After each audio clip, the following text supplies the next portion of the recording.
Assalamualaikum warahmatullahi wabarakatuh. Kami dari kelompok 8. Di sini kami akan menjelaskan tentang tugas kita yang telah kami buat, yaitu tentang perbandingan analisis perhitungan distribusi ANOVA satu arah dan dua arah dalam penelitian. Sebelum itu, saya akan memperkenalkan anggota saya terlebih dahulu, yaitu yang pertama ada saya, Muhammad Rizky Ardiono, kemudian ada rekan saya yaitu Dodi Hermawan, kemudian ada Fadli Saputra, dan yang terakhir ada Hasan Bisri. Mungkin langsung saja kita ke pembahasan yang pertama yang akan dijelaskan oleh Dodi Hermawan. Kepadanya saya persilahkan. Saya akan menjelaskan mengenai studi kasus yang pertama, ANOVA satu arah. Seorang guru melakukan pengujian perbedaan hasil belajar dari 3 kelas yang diajar dengan metode yang berbeda. Metode diskusi, metode presentasi, metode eksperimen. Dengan taraf nyata 5%. Apakah ada perbedaan yang signifikan dari ketiga kelas tersebut? Selanjutnya di sini ada tabel, ada kolom hari dan kolom metode. Di kolom metode dibagi menjadi 3. Yang pertama, diskusi, presentasi, dan eksperimen. Di kolom diskusi, hari pertama 70, di hari kedua 60, di hari ketiga 80, di hari keempat 85, di hari kelima 75, di hari keenam 55, di hari ketujuh 70, dengan total 495. Selanjutnya, di kolom presentasi, di hari pertama 80, di hari 2 75, di hari ketiga 65, di hari keempat 70, di hari kelima 50, di hari keenam 85, di hari ketujuh 60, dengan total 485. Selanjutnya, di eksperimen, di hari pertama ada 75, di hari kedua 85, hari ketiga 80, hari keempat 50, hari kelima 55, hari keenam 60, dan hari ketujuh 70, dengan total 475. Dan total keseluruhan sebanyak 1455. Kita masuk ke penyelesaian. Kita mencari hipotesis H0 sama dengan μ1 sama dengan μ2 sama dengan μ3, di mana mencari rata-rata nilai dari 3 kelas tidak ada perbedaan. Selanjutnya, H1 sama dengan μ1 tidak sama dengan μ2 tidak sama dengan μ3, atau rata-rata nilai dari ketiga kelas ada perbedaannya. Kita masuk yang kedua, yaitu mencari taraf nyata. Alfa sama dengan 0,05, maka FA V1 V2.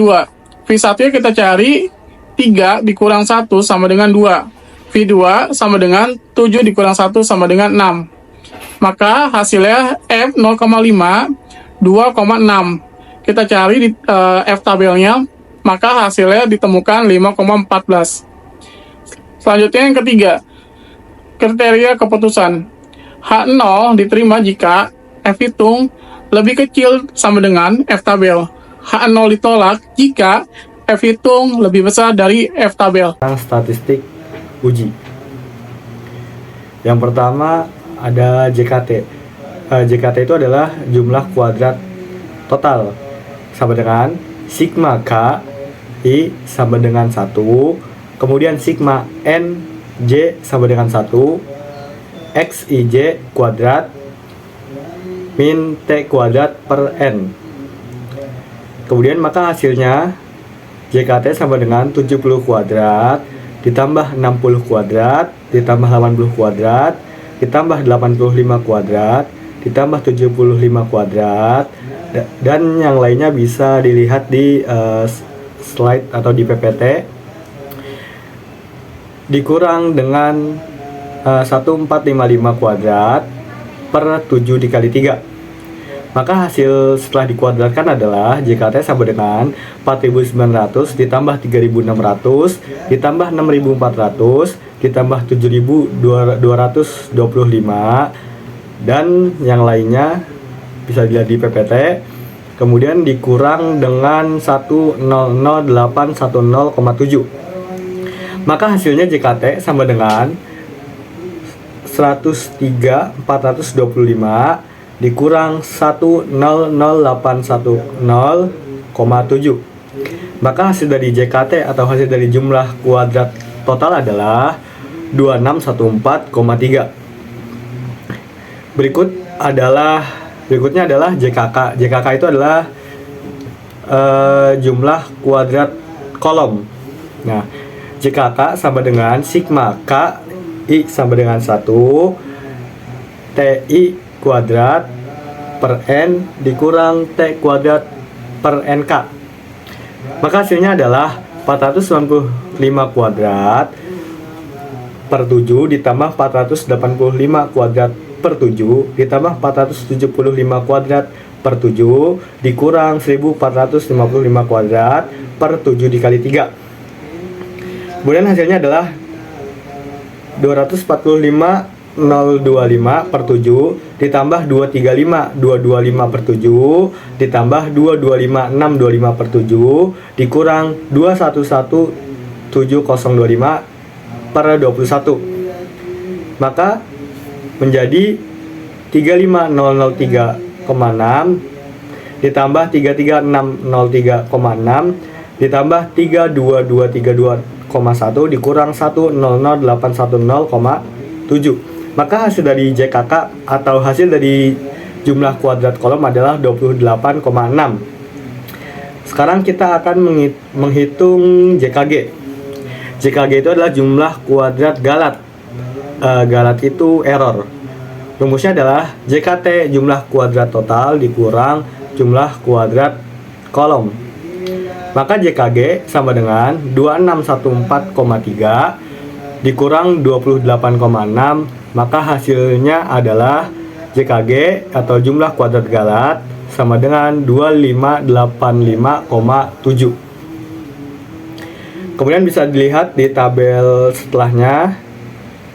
Nah, di sini ada jumlah kuadrat dari nilai tengah kolom yaitu 28,6.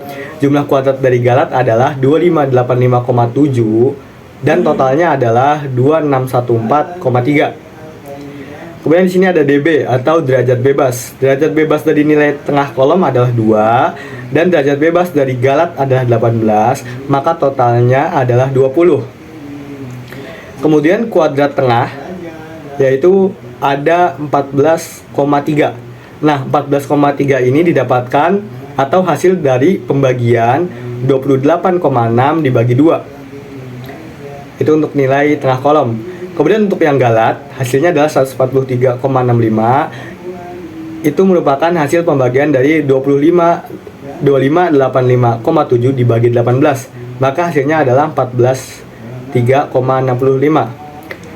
Kemudian F hitungnya adalah jadi 14,3 dibagi dengan 143,65, maka hasilnya adalah 0,0095. Kemudian di sini kita ambil kesimpulannya, karena F hitung lebih kecil daripada F tabel, maka keputusan prima H0 adalah 0,0995 lebih kecil atau sama dengan 5,14. Maka kesimpulannya adalah rata-rata nilai dari 3 kelas dengan metode pengajaran yang berbeda-beda tidak ada perbedaan. Studi kasus 2. Sebuah toko handphone yang menjual berbagai macam jenis handphone ingin mengetahui tingkat penjualan handphone tersebut. Terdapat 6 merek handphone dan 3 jenis RAM yang biasa digunakan. Berikut ini tabel hasil pengamatan yang telah dilakukan. Jumlah RAM 6, 8, 12. Merek handphone A, B, C, D, E, F. Dengan total baris 289, 302, 288, 880. Berdasarkan pengamatan di atas digunakan taraf nyata 1%. Maka A. Adakah pengaruh merek handphone terhadap penjualan? B. Adakah pengaruh jumlah RAM terhadap penjualan? Penyelesaian 1. Hipotesis kolom. Hipotesis 0 sama dengan mu1 sama dengan mu2 sama dengan mu3. Tidak ada pengaruh merek handphone terhadap penjualan. Hipotesis 1 sama dengan mu1 tidak sama dengan mu2 tidak sama dengan mu3. Ada pengaruh merek handphone terhadap penjualan. Hipotesis baris. Hipotesis 0 sama dengan mu1 sama dengan mu2 sama dengan mu3. Tidak ada pengaruh RAM handphone terhadap penjualan. Hipotesis 1 sama dengan mu1 tidak sama dengan mu2 tidak sama dengan mu3. Ada pengaruh RAM handphone terhadap penjualan. 2. Taraf nyata. Taraf nyata baris. Alpha sama dengan 0,01, maka F baris alpha, V1, V2 atau itu derajat 1 atau derajat 2. V1 sama dengan B kurang 1, 3 kurang 1 sama dengan 2. V2 sama dengan K kurang 1, B kurang 1, 2 dikali 5 sama dengan 10. Jadi F baris 0,1, 2, 10 sama dengan 7,56. Taraf nyata kolom alpha 0,01, maka F kolom alpha, derajat 1, derajat bebas 1 di koma derajat bebas 2. Derajat bebas 1 sama dengan B kurang 1. 6 dikurang 1 sama dengan 5. Untuk derajat bebas 2 nya K dikurang 1, B dikurang 1, 2 dikali 5 sama dengan 10. Jadi F kolomnya adalah 0,1, 5, 10. Jadi yang bisa dilihat di F tabelnya itu 5,64. Yang ketiga, kriteria keputusan. H0 diterima jika F hitung kurang dari F table. H0 ditolak jika F hitung lebih dari F table. Selanjutnya yang keempat, uji statistik. Sigma B dari I sampai dengan 1 dan sigma K dari J sama dengan 1 XIJ kuadrat min T kuadrat per B kali K. JKT sama dengan 56 kuadrat ditambah 40 kuadrat ditambah 48 kuadrat ditambah 48 kuadrat ditambah 55 kuadrat ditambah 42 kuadrat ditambah 45 kuadrat ditambah 50 kuadrat ditambah 55 kuadrat ditambah 43 kuadrat ditambah 57 kuadrat ditambah 46 kuadrat ditambah 42 kuadrat ditambah 48 kuadrat ditambah 56 kuadrat ditambah 55 kuadrat ditambah 53 kuadrat ditambah 41 kuadrat dikurang 880 kuadrat per 6 kali 3. JKT sama dengan 3136 ditambah 1600 ditambah 2304 ditambah 2304 ditambah 3025 ditambah 1764 ditambah 2025 ditambah 2500 ditambah 3025 ditambah 1849 ditambah 3249 ditambah 2116 ditambah 1764 ditambah 2304 ditambah 3136 ditambah 3025 ditambah 2809 ditambah 1681 dikurang 774 800 per 18. Hasilnya JKT sama dengan 43616 dikurang 43022,2. Hasilnya JKT sama dengan 593,8.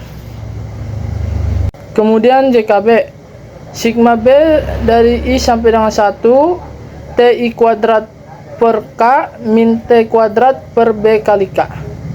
JKB sama dengan 289 kuadrat ditambah 303 kuadrat ditambah 288 kuadrat per 6 dikurang 880 kuadrat per 6 kali 3. JKB sama dengan 83521 ditambah 91809 ditambah 8944 per 6 dikurang 774 per 18. JKB sama dengan 43045,7 min 43022,2. Hasilnya JKB sama dengan 23,5. Selanjutnya ada JKK, sigma K dari J sampai dengan 1 sama dengan 1 TJ kuadrat per B min T kuadrat per BK. JKK sama dengan 144 kuadrat ditambah 145 kuadrat ditambah 150 kuadrat ditambah 146 kuadrat ditambah 146 kuadrat ditambah 149 kuadrat per 3 min 880 kuadrat per 6 kali 3. Hasilnya JKK sama dengan 43031,3 min 43022,2. JKK sama dengan 9,1. Kemudian ada JKG. JKG rumusnya JKT dikurang JKK dikurang JKB. JKG sama dengan 593,8 dikurang 23,5 dikurang 9,1. JKG sama dengan 561,2. Dan kita langsung masuk ke tabelnya. Ada sumber kegeragaman, ada nilai tengah baris, nilai tengah kolom, ada galat, ada total. Selanjutnya jumlah kuadrat. JKB-nya itu 23,5, JKK-nya 9,1, JKG-nya 561,2, dan JKT-nya 593,8. Kemudian ada derajat bebas. Yang pertama itu nilai tengah baris, derajat bebasnya itu baris dikurang 1, maka 3 dikurang 1 sama dengan 2. Kemudian derajat bebas nilai tengah kolom itu kolom dikurang 1, 6 dikurang 1 sama dengan 5. Kemudian derajat bebas galatnya itu hasil dari 3 dikurang 1 dikali 6 dikurang 1 sama dengan 10. Kemudian derajat bebas totalnya itu 17. Dan ada kuadrat tengah. Kuadrat tengah itu hasil dari pembagian dari 23,5 dibagi 2 sama dengan 11,75. Kemudian kuadrat tengah nilai tengah kolomnya pembagian dari 9,1 dibagi 5, hasilnya 1,82. Kuadrat tengah galatnya itu pembagian dari 56 1,2 per 10 sama dengan 56,12. Kemudian hitungnya itu pembagian dari yang pertama, pembagian dari nilai tengah baris, kuadrat tengah baris dibagi galat, hasilnya dia 0,2093. Yang hitung kedua itu kuadrat tengah kolom dibagi kuadrat tengah galat, yaitu 1,82 dibagi 56,12, hasilnya 0,0324. Yang kelima, pengambilan keputusan. Baris karena F hitungnya 0,2093 lebih kecil dari 7,56, maka hasilnya terima H0. Yang kolom karena 0,0324 lebih kecil dari 5,64, maka keputusannya adalah terima H0. Keenam, kesimpulan. Yang A, cukup bukti untuk menyatakan tidak ada pengaruh RAM handphone terhadap penjualan. Yang B, cukup bukti untuk menyatakan tidak ada pengaruh merek handphone terhadap penjualan. Mungkin sekian pembahasan dari kelompok kami. Kurang lebihnya mohon maaf. Assalamualaikum warahmatullahi wabarakatuh.